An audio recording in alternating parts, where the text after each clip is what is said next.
জীবন চলার পথে অনেক সময় হেসে উত্তর দিয়ে চলে যেতে হবে। কিছু পরিস্থিতিতে জবাব দেওয়ার মতো শব্দ থাকার পরও মুখে নীরবতাকে আপন করে নিতে হবে। যদি আপনি প্রত্যেকটা জায়গায় উত্তর দিয়ে জিততে চান, আপনি বারবার হারার দিকে চলে যাবেন। আপনি যদি প্রত্যেকটা জায়গায় রিঅ্যাকশন দিয়ে জিততে চান, আপনার মন বারবার ভেঙে যাবে।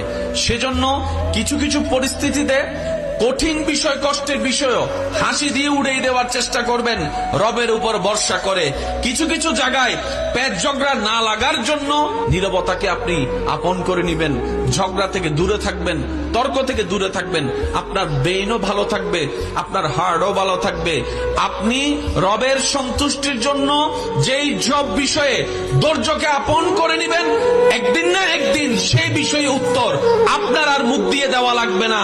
আল্লাহ এমন সিস্টেম করে দিবেন, সেই ব্যক্তির কাছে উত্তর অটোমেটিক পৌঁছে যাবে রবের পক্ষ থেকে। বলেন সুবহানাল্লাহ।